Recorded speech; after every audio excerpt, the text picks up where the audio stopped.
আজি এটা কথা আপোনালোকৰ সংবাদ মাধ্যমৰ যোগেদি মই স্পষ্ট কৰিব বিচাৰিছোঁ। এইখন হৈছে মোৰ আজি অকণমান দেৰি আগত মই আমাৰ দুলীয়াজান আৰক্ষী থানাত মই এখন কেছ ৰুজু কৰিছোঁ। মোৰ যিটো মানহানি হৈছে প্লাছ ডিপেণ্ডেণ্ট কেছৰ কাৰণে মই ইতিমধ্যে মই কেছ ৰেজিষ্টাৰ কৰি আহিছোঁ। আৰু ইয়াত গোটেই বস্তুটো এতিয়া মই যিহেতু মোক এটা ব্লেম দিছে যে মই মাহ ধৰি টকাৰ লেণ্ডি যোনটো ইলিগেল ট্ৰেঞ্জেকশ্যনৰ লগত মই জড়িত বুলি।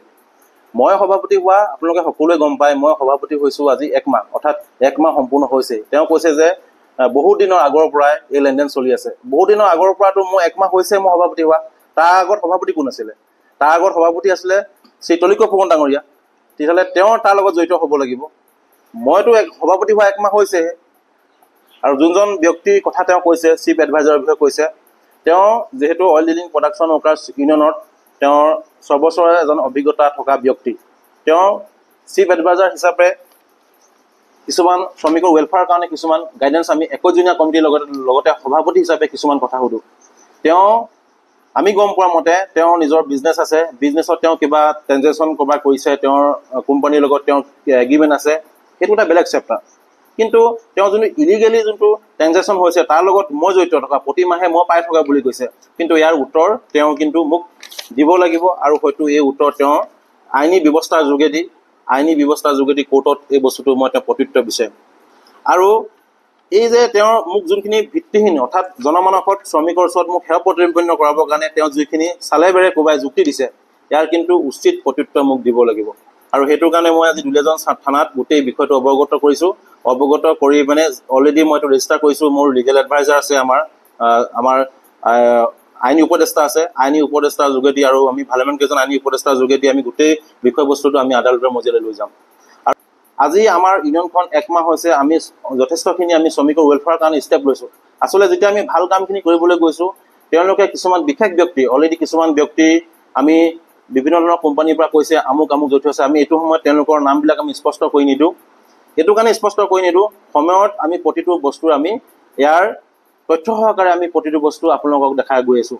কিছুমান কথা হৈছে যে চাউথ এছিয়া নিচিনা কোম্পানীত তাৰ লগত কি এগ্ৰিমেণ্ট হৈ কেনেকৈ ল'ৰাৰ চেলাৰী কমি গ'ল, দুটা গেঙে দৰমহা বেছি পায়, এটা গেঙে কম পায়, বোনাছটো কিয় 10,000 টকা এটা ৰেটত বান্ধি গ'ল, আৰু কিছুমান ৰিক্স চলি আছে। সেই ৰিক্সবিলাক চলি থাকোঁতে কাৰো লগত কি এগ্ৰিমেণ্ট হ'ল, এই বস্তুবোৰ অন্ততঃ তথ্য সহকাৰে সময়ত মই ফাদিল কৰিম। আৰু এটা কথা আপোনালোকক কওঁ যে আমাৰ যোনজন আছে আমাৰ দেৱানন্দ ফুকন, তেওঁ যিহেতু প্ৰতিদ্বন্দ্বিতা কৰিছিলে, হাৰিলে। তেওঁ সেনেদৰে যোনটো কথা কৈছে যে মই আমাৰ ৰাজহুৱা সভাত গৈছিলোঁ, ৰাজহুৱা সভাত মোক কথা ক'বলৈ নিদিলে। ৰাজহুৱা সভাত আমাৰ সভাপতি হিচাপে আমাৰ কাৰ্যসূচী আছিলে যে শ্ৰমিকৰ সমস্যাৰ ওপৰত আমাৰ আলোচনা।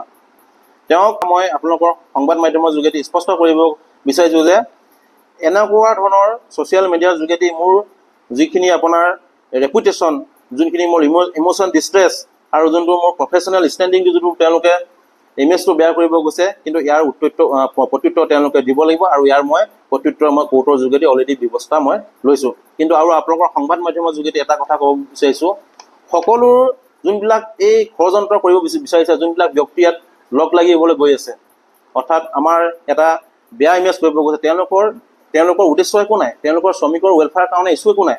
তেওঁলোকে অকল তেওঁলোকৰ পাৰ্চনেল এজেণ্ডা ফুলফিল কৰিবলৈ গৈছে। আৰু আপোনালোকৰ সংবাদ মাধ্যমৰ যোগেদি এটা কথা কৈছোঁ যে তেওঁলোকে কৈছে যে বিশেষ ব্যক্তি এজনৰ নাম লৈ আমি অসভ্যালি কৰিছোঁ।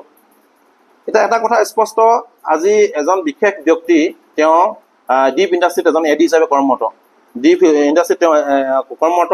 সেই বিশেষ ব্যক্তিজনৰ এগেইনষ্টত আমাক 5জন ল'ৰাই এখন এপ্লিকেশ্যন দিছে, প্ৰায় 2,55,000 টকা, প্ৰায় 2,55,000 টকা, 2,55,000 টকা তেওঁলোকে চাকৰি দিম বুলি তেওঁলোকক প্ৰলোভন কৰিলে। তাৰ নামকেইটা আছে, আপোনালোকে মই দি দিম, ধুনীয়াকৈ লিখি থোৱা আছে, ইষ্টাছ শ্বেখ, ৰাজেশ গগৈ। আৰু তেওঁলোকে যথেষ্টখিনি পইচা ল'লে। তেওঁলোকে ভুৱা এপছটা খুলি, তেওঁলোকৰ সঞ্জীৱ কাকতি কিবা এটা বুলি GDC এপছটা খুলি তেওঁলোকে এটা ইণ্টাৰভিউ কৰাই পিনে তেওঁলোকৰ পৰা মোটা ধন লয়। এইবিলাক আপোনাৰ জিপে স্ক্ৰীনশ্বট তেওঁলোকে লোৱা প্ৰতিটো পইচা আপোনালোকৰ দিছে, এইবিলাক আপোনালোকে চাব পাৰে। তথ্য সহকাৰে আমি প্ৰতিটো বস্তু দিছোঁ, তথ্য সহকাৰে এইবিলাক। আৰু ইয়াত আৰু তেওঁলোকৰ ফটো সতি আমাক ইউনিয়নৰ অফিচৰ পিছত আমাৰ কৈছেহি। তেতিয়া আমি এটা কথা কৈছোঁ, তোমালোকে ঠগ প্ৰবঞ্চকৰ হাতত পৰিলা, সেই পইচাটো ঘূৰাই পাবা নাপাবা আমি তোমালোকক অন্ততঃ সেইখিনি কথা ইতিমধ্যে কৈ দিব নোৱাৰোঁ। কিন্তু আমি এই গোটেই বিষয়বস্তুৰ ওপৰত আমি ইতিমধ্যে যিখিনি আইনগতভাৱে আমি যুঁজ কৰিছোঁ তাৰ প্ৰত্যুত্তৰ নিশ্চয় আমি পাম। আৰু আমাৰ মানহানি গোচৰ আমি তৰিছোঁ। মোৰ যিহেতু ছ'চিয়েলি এটা যিহেতু 2000 শ্ৰমিকৰ আগত মোক যোনটো সেৱা প্ৰতিপন্ন কৰিবৰ কাৰণে যোনটো ইমেজ বেয়াৰ কৰিবৰ কাৰণে যিখিনি তেওঁলোকে কনস্পিৰেচি কৰিছে, এই কনস্পিৰেচিৰ বিৰুদ্ধে অংকুৰজ্যোতি বৰা সদায় ষ্টেণ্ড হৈ থাকিব। যিমান ডাঙৰ এনেকুৱা বেয়া পৰ্বত আহিলেও, যিমান ডাঙৰ এনেকুৱা অপশক্তি আহিলেও, আমাৰ বিশেষকৈ অইল ড্ৰিলিং প্ৰডাকশ্যন ৱৰ্কাৰ্ছ ইউনিয়নৰ 25 আৰু 28 বৰ্ষৰ আমাৰ কমিটিখনে, অৰ্থাৎ আমাৰ সমিতিখনে আৰু অংকুৰজ্যোতি বৰাৰ সভাপতি হিচাপে এনেকুৱা অপশক্তিক ভাঙি পেলাই আমাৰ উদ্দেশ্য অকল থাকিব শ্ৰমিকৰ ৱেলফেয়াৰৰ কাৰণে। শ্ৰমিকৰ ৱেলফেয়াৰৰ কাৰণে শেষ সময়লৈকে যুদ্ধ কৰি যাম। অংকুৰজ্যোতি বৰাৰ নেতৃত্বত গঠন হোৱা আমাৰ সমিতিখনে সদায় শ্ৰমিকৰ প্ৰতি দায়বদ্ধতা হৈ থাকিব। ধন্যবাদ।